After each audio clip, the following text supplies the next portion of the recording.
Olá, eu sou a Patrícia Cândido, do site Luz da Serra e do site mestresespirituais.com.br. Sou escritora, palestrante, conferencista e atuo na área das terapias holísticas e naturais há mais de 10 anos. E eu estou aqui hoje para conversar com você sobre a força poderosa da nossa Kundalini. Eu tenho recebido muitos e-mails e muitas dúvidas que as pessoas têm sobre o que é a Kundalini, como é que ela funciona, que energia é essa presente no nosso corpo, se ela é uma energia só sexual, como falam por aí, se ela atua em outros pontos de sentimentos, de emoções em cada um de nós. Bem, para falar sobre Kundalini Shakti, primeiro nós temos que falar um pouco da Índia, porque foi lá que surgiu esse conceito, essa teoria. A Índia é uma região do mundo que é considerada um celeiro espiritual, porque lá a espiritualidade está presente na política, nas questões sociais, no sistema de castas, enfim, está presente em todos os aspectos da sociedade indiana. E até hoje, lá na Índia, se respira espiritualidade. É uma religião, a religião hindu, que envolve muitos deuses, deusas, mitos, alegorias, metáforas, com muitos significados. E dentro de um dos setores da espiritualidade hindu, que é o Tantra, surgiu então a ideia da Kundalini. Bem, por que Kundalini Shakti? Shakti são as forças femininas que se unem às forças masculinas para manifestar o poder da vida, o poder da criação e qualquer coisa que se materialize no universo de Deus. Então, a Kundalini Shakti, ou seja, Shakti é um aspecto da energia feminina que se une a essa deusa Kundalini para formar a vida. Então, os hindus acreditam que essa deusa é a consorte, ou seja, é a companheira de Shiva, que Shiva vive no céu e Kundalini vive na terra. Então, são duas forças, uma força feminina e masculina, como o Yin e o Yang, que quando unidas se complementam e manifestam a vida.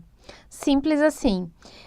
Assim como um átomo tem uma polaridade positiva, negativa, e neutra, que é o próton, o elétron e o nêutron, assim como na religião católica existe o Pai, o Filho, o Espírito Santo, na Cabala existe o Ka, o Ba e o La, no Egito existe Ísis, Osíris e Horus, a Índia tenta explicar através da união de Shakti com Shiva, de Kundalini Shakti com Shiva, essa junção das duas forças, como se fosse o homem e a mulher para gerar uma nova vida, ou seja, um filho.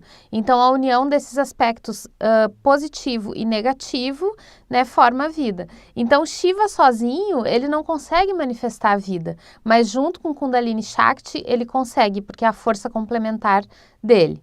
Bem, dentro então da teoria hindu, existem os chakras, ou seja, as rodas de energia que estão presentes no nosso corpo.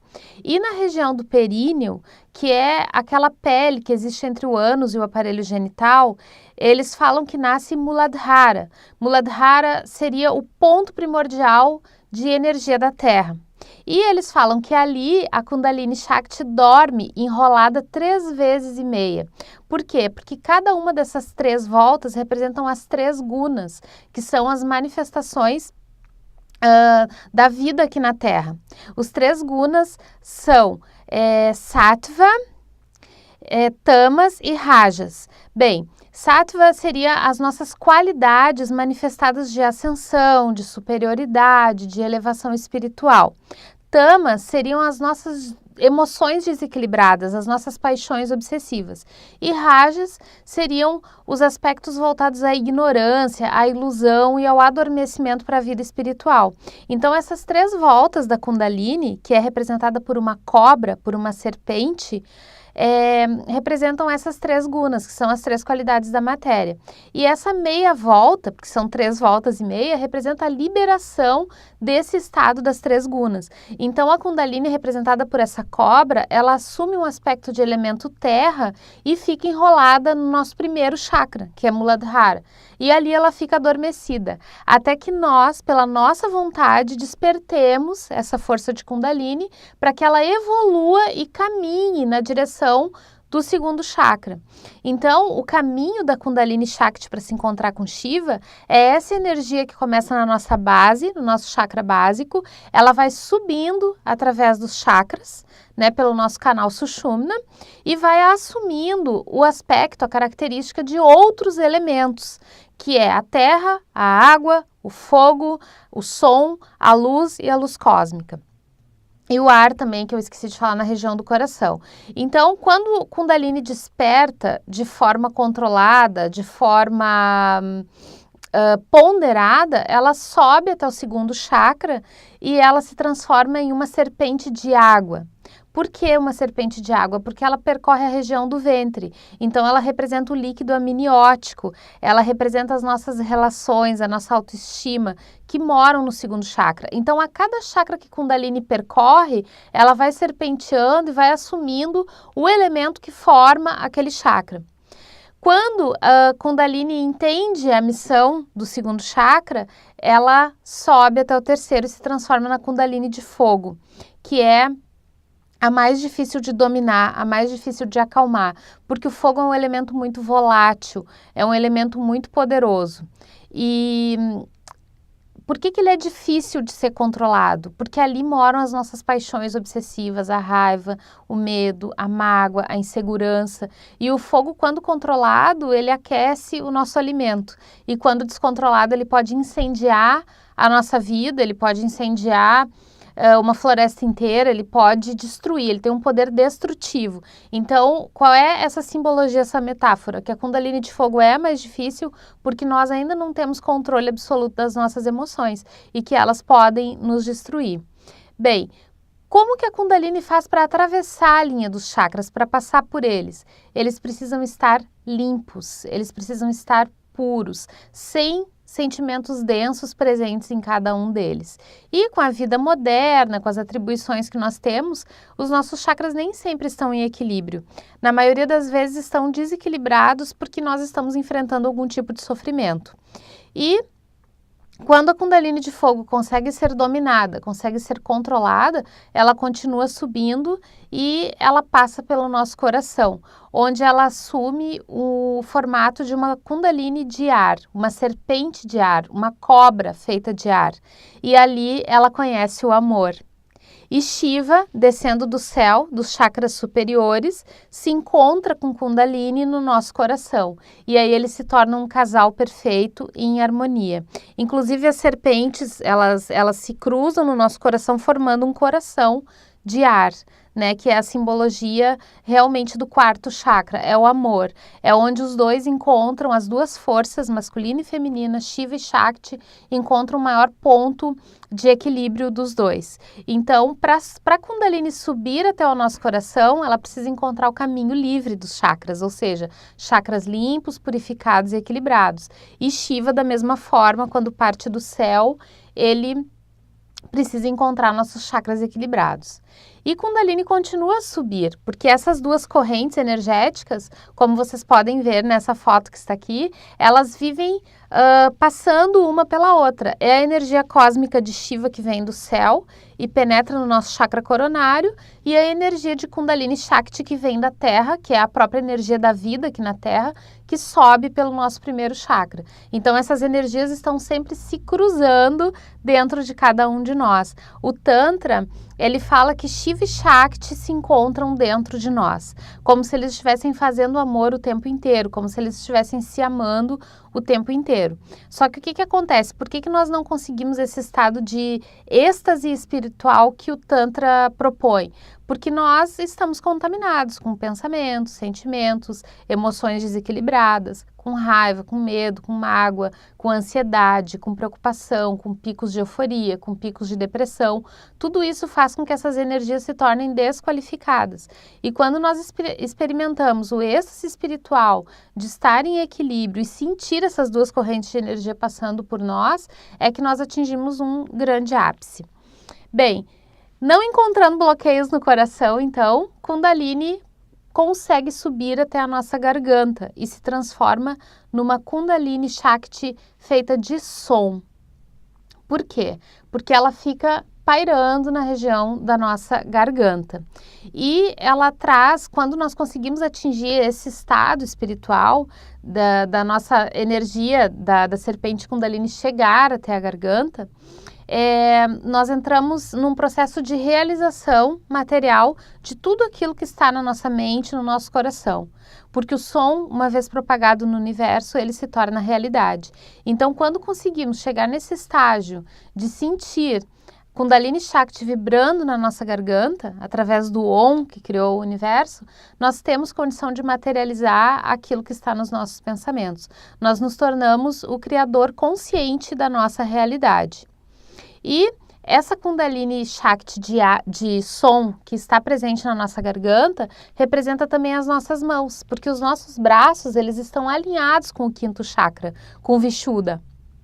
E Kundalini presente ali, ela faz com que nós tomemos ações para materializar e para realizar tudo aquilo que nós queremos. Então, a mão na massa está ligada ao quinto chakra, o realizar projetos, o materializar tudo aquilo que está na nossa imaginação, que está no nosso coração. Colocar as ideias em práticas está vinculado a essa manifestação da Kundalini, que é a Kundalini de som, que representa o Om primordial que tudo criou no nosso universo.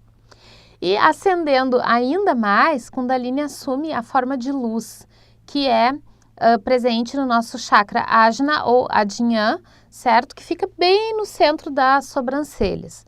Essa Kundalini de luz cósmica ilumina nossa consciência para que ela se torne una com a consciência do Criador. O objetivo do nosso sexto chakra é unir a nossa mente com a mente de Deus. E grandes santos, grandes gurus como Ramakrishna, como Yogananda e grandes yogis que tiveram essa experiência de sentir a Kundalini Shakti pulsando no sexto chakra, entravam em estados contemplativos e, segundo eles, acessavam céus superiores e se encontravam com a energia da Mãe Divina, certo? Ou seja, tinha uma experiência com a Mãe Maria Cósmica ou com a própria deusa Shakti, Lakshmi, ou seja, manifestações da Mãe Divina. E poucas são as pessoas que tiveram essa experiência e que conseguem acessar um nível de consciência tão elevado para entrar num estado contemplativo e se encontrar com a Mãe Divina. Então, são relatos assim que temos no próprio livro Autobiografia de um Yogi, o Yogananda ele descreve essa experiência de encontro com a Mãe Divina, que era algo que ele desejava muito, até porque ele perdeu a mãe cedo, né? Então ele tinha uma grande vontade assim de se encontrar com a Mãe Divina e de receber esse amor materno. Bem, então, chegando a esse nível de êxtase espiritual, Kundalini segue o seu rumo e se torna uma serpente de luz cósmica no topo da nossa cabeça. É o caminho que ela faz através dos nossos chakras. E esse estágio, então, é ainda mais raro.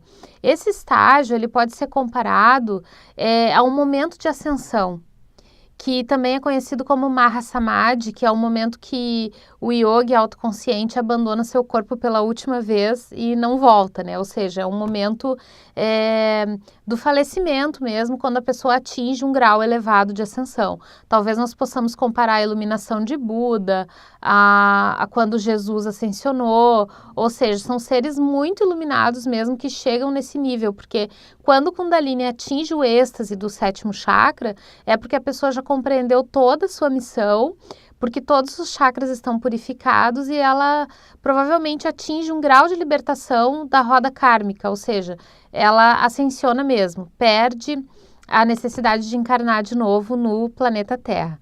Então, Kundalini Shakti, que muitas vezes é confundida somente com uma energia sexual, e muitas pessoas assim que têm um conhecimento parco sobre isso, falam que é uma energia sexual que desperta no primeiro chakra e tem que ter muito cuidado, porque é muito perigoso que a pessoa pode ficar com uma energia sexual desequilibrada, tá?